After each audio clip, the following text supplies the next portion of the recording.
صدق رسول الله صلى الله عليه وسلم በዚህ ባጭር ሐዲስ ነብያችን ምን አሉ? لا تزال قدم عبد يوم القيامة የቂያማ ቀን ተዛ ተመውቂፉ ስፍራ خلق ሁሉ የሚሰበሰብበት ተማህሸሩ ስፍራ አንድ ቀደም ላይ ሺህ ሰው ይቆምበታል ከሚባለው ተዛ ስርፋ ላይ ማንም ሰው ተዛ የሚንቀሳቀስ የሚወገድ የለም ታራት ነገር ሳይጠየቅ ማለት ነው። لا تزال قدم عبد ሁለት እግሩ ተዛ ተንቀሳቀስም حتى يسأل عن أربع خصال ማለት ነው። ታራት ነገሮች ሳይጠየቅ አንድ ባንዳችን አራት ነገር ይጠየቃል። አንደኛው ምንድነው? عن عمره فيما أفنى እድሜ ሰጥቼህ ነበር በዛ በምን ጨረስከው? ያንን እድሜ ምን ላይ አልከው? ምን ሰራህበት? عمر የሚባለው ما يعيشه الإنسان في هذا العالم فتولد አንስቶ እስኪሞት ድረስ ያለው ነው። 40 ዓመት 50 ዓመት 60 ዓመት 70 80 ሊሆን ይችላል። በዚህ ውስጥ ምን ሰራህበት? ይህንን ወቅት እድሜ የሰጠንህ خير ልትሰራበት وما خلقت الجن والإنس إلا ليعبدوني ኢባዳ ልታረግበት ጌታህን አውቀህ ለጌታ ለአላህ ልታገለግልበት ነበር። ምን ሰራህበት? በዚህ በእድሜህ ይህን ያህል እድሜ ሰጠንህ ነበር 30 ዓመት የሚሆን 40 የሚሆን እንደውም 40 ዓመት በላይ ላለ ሰው ዑዝር የለውም ይባላል።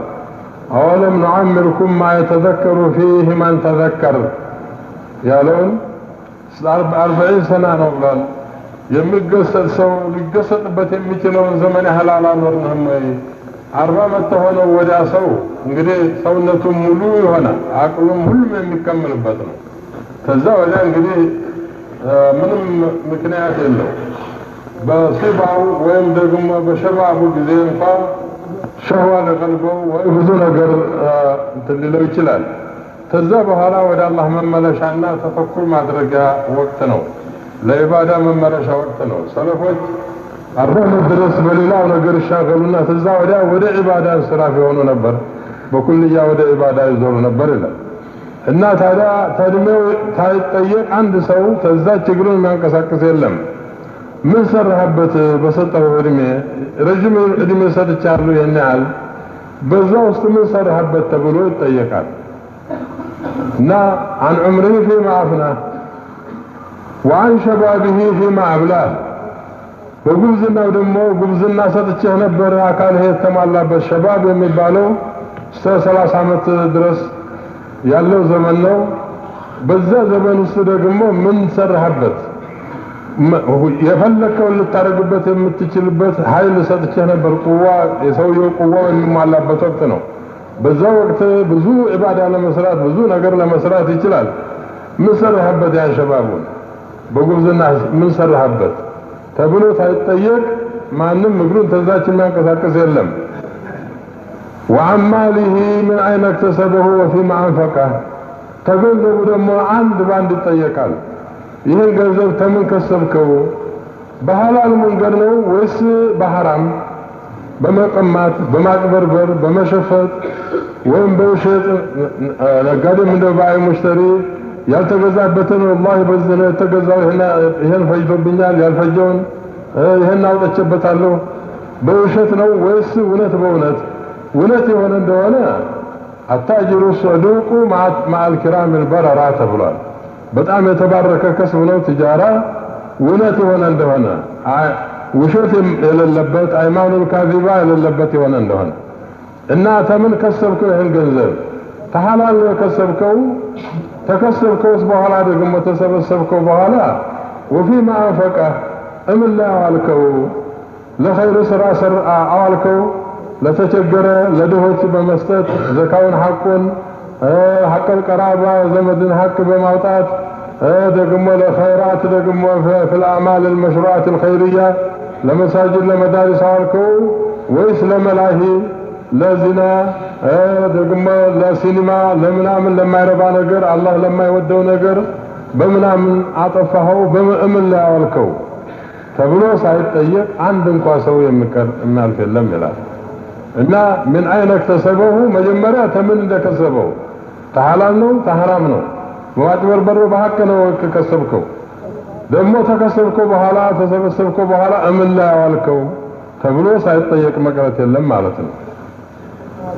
وعن علمه ماذا عمل به علم ደግሞ ሰጥቼህ ነበረ በዛ በዕልምህም ምን ሰራህበት ሰው አቀናህበት መከርክበት አምር بالمعروف አረክ ነህይ عن المنكر ለራስህ ደግሞ ሰራህበት ሰርተህበት ደግሞ ምሳሌ ሆነ ለሰው አሰራህበት እንዲሰሩ አደረክ ለሰው አስተላለፍከው ያንን ዕልም ተብሎ የተሰጠውን ዕልም ሳይጠየቅ ምንም ጫማው ተዛ እግሩ ካለበት ስፍራ ላይ አትንቀሳቀስም ይላል።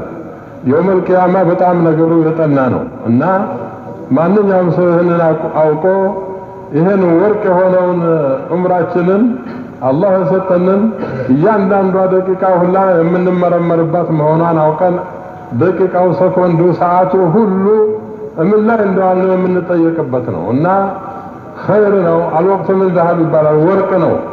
ይህንን ወርቅ ምን ላይ አዋላችሁት ምን ሰራችሁበት ተብሎ መጠየቅ አለ ማለትን ይህንን አውቀን እንደው በምናምን እንዳናሳልፈው ጊዜያችንን في طاعة الله ወይም ደግሞ ዱንያም እንደሆነ አላህ በፈቀደው ነገር ያው ለቤተሰቡን መኡና መቻል ከስቦ ወጥቶ ወርዶ إن من المعصية معصية لا يغفره إلا الهم على المعيشة የሆነ ቤተሰብ ማሰብም ይሄ እንጂ ሌላ የማያብሰው ወንጀል አለ። ይሄ ወንጀል ማበሻ ነው። ይሄም ራሱ ልጆችን እንዴት አድርጌ ላሳድጋቸው ቤተሰቤን እንዴት ላድርገው ተሐላል ከስቦ ወጥቶ ወርዶ ይሄ መልፋቱ ይሄም ተኸይር የሚቆጠር ነገር ነው። ወንጀል የሚታበስበት ነው እና ለዚህ መዋል አለብን እንጂ እድሜያችንን እንደው በሰበህለላ በከንቱ የምናሳልፋት ሁሉ የምንጠየቅባት መሆኑን ማወቅ አለብን እና ገንዘባችንን ደግሞ የምንከስበው ተሐላል መሆን አለበት። ተከስበነው በኋላ ኸይር ስርፋ ላይ ማዋል አለብን። ያንን ገንዘብ አልሆነ ስርፋ ላይ ያደረግነው እንደሆነ የምንጠየቅበት መሆኑን ማወቅ አለብን። علم الله የሰጠው ሰው ደግሞ ተጠያቂ መሆኑን አውቆ በዛ በዕልሙ መጀመሪያ ራሱ እንዲሰራበት ተሰራበት ደግሞ ደብቆ እንዲይዘው አይደለም እንዲያስተላልፈው ነው። ነብዩ ስራ ይሄ ነው እና من كتم علما ألجمه الله يوم القيامة بلجام من النار علم ያወቀ ያን ዕልም ሳያስተላልፍ ዕልም የሚፈልግ ሰው እያለ ሳያስተላልፈው ቀረ እንደሆነ በሳት ልጓም ነው የቂያማ ቀን የሚለጉመው ይላል አላህ ተዓላ። የሚያውቅ ሰው እና የሚያውቅም ያ ዓሊም የሆነ ሰው ያንን ያወቀውን ነገር ለሰው ማስተማር አለበት። መንገር አምር بالمعروف نهي عن المنكر ማስተላለፍ አለበት። بارك الله لكم تقبل الله منا وإياكم وجعلني وإياكم من الذين يستمعون القول ويتبعون أحسنه والسلام عليكم ورحمة الله وبركاته.